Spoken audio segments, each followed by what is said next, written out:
أعوذ بالله من الشيطان الرجيم بسم الله الرحمن الرحيم ألف لام ميم ذلك الكتاب لا ريب فيه هدى للمتقين صدق الله العظيم প্রিয় দর্শক, কোরআন করিমের 114টা সূরার ভিতরে সবথেকে বড় সূরা হিসেবে সূরা বাকরা। সূরা বাকরার মাঝে আল্লাহ তাআলা কোরআন করিমের ভিতরে কোনো সন্দেহ নেই এই ব্যাপারে ক্লিয়ারিং করে দিয়েছে। সেটা হলো যালিকাল কিতাবুল লা রাইবা ফীহ, এটি এমন একটি কিতাব যার ভিতরে কোনো সন্দেহ নেই। হুদাল লিল মুত্তাকিন, এবং যারা আল্লাহকে থেকে ভয় করে এবং মুত্তাকিনদের জন্য এটাই হেদায়েত স্বরূপ একটি কিতাব। যে হেদায়েতের জন্য আমরা সূরা ফাতিহাতে ইহদিনাস সিরাতাল মুস্তাকিম সিরাতাল লাযিনা আনআমতা আলাইহিম, যে হেদায়েতের দোয়া আমাদেরকে শিখিয়ে দিয়েছে সূরা ফাতিহার ভিতরে, সেই দোয়াটি আমরা প্রত্যেক নামাজের মধ্যে আমরা আল্লাহর কাছে চাই। আসলে হেদায়েত তাদের জন্য হবে যারা আল্লাহকে থেকে ভয় করে। এই কোরআন করিম থেকে আফসোসের বিষয়, আমরা মুসলমান উম্মাহ বহু দূরে চলে গিয়েছি। বরং উচিত ছিল আমরা কোরআন করিমের কাছে থাকা, কোরআন করিমকে অধ্যয়ন করা, কোরআন করিমের তেলাওয়াত করি এবং শুদ্ধ হিসেবে তেলাওয়াত করা এবং কোরআন করিমের ব্যাখ্যা এবং মিনিংগুলো জানা। কিন্তু আমরা বেশিরভাগ মানুষে কোরআন করিমের তেলাওয়াত শিখেছি, কিন্তু অনেক মানুষে কোরআন করিমের তরজমা পড়ি না বা দাঁড়েও যায় না। এটা আফসোসের বিষয়। প্রত্যেকটা মুসলমান উম্মার জন্য কোরআন করিমকে পড়ার জন্য এবং সেটাকে বুঝিয়ে পড়ার জন্য হুকুম দিয়েছে আল্লাহ তাআলা। যাই হোক, কোরআন করিমের ভিতরে সবচেয়ে বড় সূরা সূরা বাকারা। এই বাকারা সূরার ভিতরে আল্লাহ তাআলা অনেক কথা বর্ণনা করিয়েছে এবং নবী করিম সাল্লাল্লাহু আলাইহি ওয়াসাল্লাম সূরা বাকারা অনেক ফজিলত বয়ান করিয়েছে। একটি হাদিস কুরতুবী হযরত মুআওয়াইয়া থেকে বর্ণনা করিয়েছে। হযরত মুআওয়াইয়া রাদিয়াল্লাহু তাআলা বলতেছে যে সূরা বাকারা নবী করিম সাল্লাল্লাহু আলাইহি ওয়াসাল্লাম বলেছে, তোমরা সূরা বাকারা তেলাওয়াত করো। সূরা বাকারা তেলাওয়াত করে তোমাদের উপরে বরকত আল্লাহ তাআলা ঢেলিয়ে দেয়, এবং সূরা বাকারা তেলাওয়াত না করা তোমাদের জন্য বদনসিবি। আরও নবী করিম সাল্লাল্লাহু আলাইহি ওয়াসাল্লাম বলিয়েছে, যারা সূরা বাকারা তেলাওয়াত করবে তাদের উপরে কোনোদিনও বাতিল কাবু পাবে না এবং কোনো জাদুটনা তার উপরে আসর করতে পারবে না। আরও একটি হাদিস রয়েছে, নবী করিম সাল্লাল্লাহু আলাইহি ওয়াসাল্লাম বলিয়েছে, যেই বাড়িতে সূরা বাকারা তেলাওয়াত করা হবে শয়তান ওখান থেকে ভেগে যায়। ইবনে কাসির হাকিম থেকে এই হাদিসটি রওয়ায়াত করেছে। আরও একটি হাদিস রয়েছে, রাসূলুল্লাহ সাল্লাল্লাহু আলাইহি ওয়াসাল্লাম সূরা বাকারাকে সানামুল কোরআন এবং জারওয়াতুল কোরআন হিসেবে আখ্যা দিয়েছে। সানামুল কোরআন এবং জারওয়াতুল কোরআন কাকে বলে? কোরআন করিমের সবথেকে আলা এবং ভালো আফজল অংশকে বলা হয় সানামুল কোরআন। জারওয়াতুল কোরআনও তাকে বলা হয়। কোরআন করিমের ভিতরে সবথেকে ভালো এবং আফজল সুন্দর অংশ হলো সূরা বাকারা। নবী করিম সাল্লাল্লাহু আলাইহি ওয়াসাল্লাম স্বয়ং বলেছে।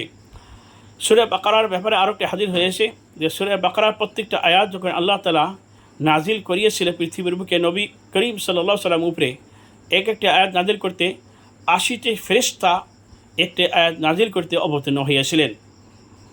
আরও হাদিস রয়েছে সূরা বাকারার ফজিলতের ব্যাপারে। হযরত আবু হুরায়রা রাদিয়াল্লাহু তাআলা আনহু থেকে হাদিসটি মারবুই আছে। উনি বলতেছে, সূরা বাকারার ভিতরে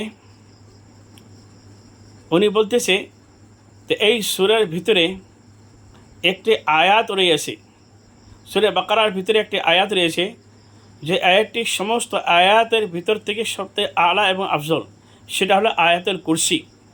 এই আয়াতুল কুরসি আমরা সবাই জানি, এটা সূরা বাকারার মিডলের মধ্যে রয়েছে। সূরা বাকারার একটি সুন্দর আয়াত এবং আয়াতুল কুরসির ব্যাপারে অনেক হাদিস রয়েছে। আরও একটি হাদিস রয়েছে, নবী করিম সাল্লাল্লাহু আলাইহি ওয়াসাল্লাম বলেছে, যে 5 ওয়াক্ত নামাজের পরে আয়াতুল কুরসি পাঠ করবে তার মৃত্যু সহজ মৃত্যু বরণ করিবে, মৃত্যুর কঠিনতা থেকে আল্লাহ তাআলা মুক্তি দান দিবে। আয়াতুল কুরসি এমন একটা দামি আয়াত, আমরা আশা করি প্রত্যেকটা উম্মতে মুসলিমা প্রত্যেক 5 ওয়াক্ত ফরজ নামাজের পর আয়াতুল কুরসি পাবন্দির সাথে আমল করলে ইনশাআল্লাহ আমাদের মৃত্যু সহজ মৃত্যু আল্লাহ তাআলা আমাদেরকে দান দিবেন। আরও একটি ফজিলত রয়েছে সূরা বাকারার ব্যাপারে।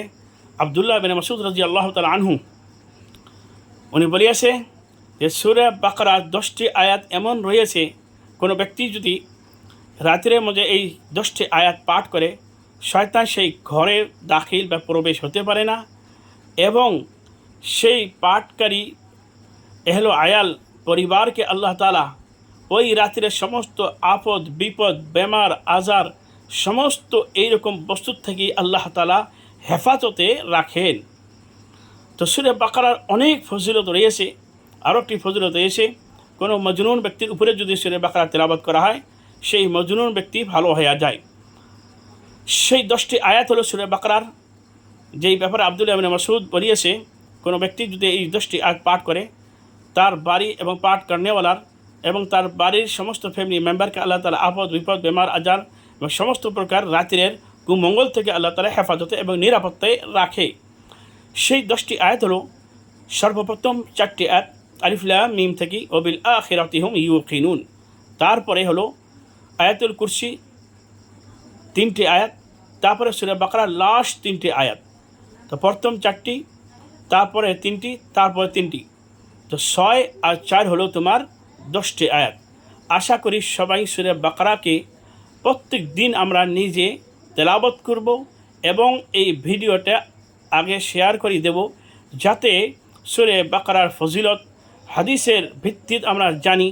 সবাই এই সূরা বাকারাকে তেলাওয়াত করবে। খাস করি যারা ব্যবসায়িক মানুষ আছেন, তারা সূরা বাকারা যদি আপনার দোকানে তেলাওয়াত করেন বা কোনো কোম্পানিতে তেলাওয়াত করেন, আল্লাহর কাছে আশা করা যায় কোনো দিনও ব্যবসায় লস খাবেন না এবং কোম্পানিতে কোনো দিনও আল্লাহ তাআলা মুসিবত এবং আপদ দিবে না।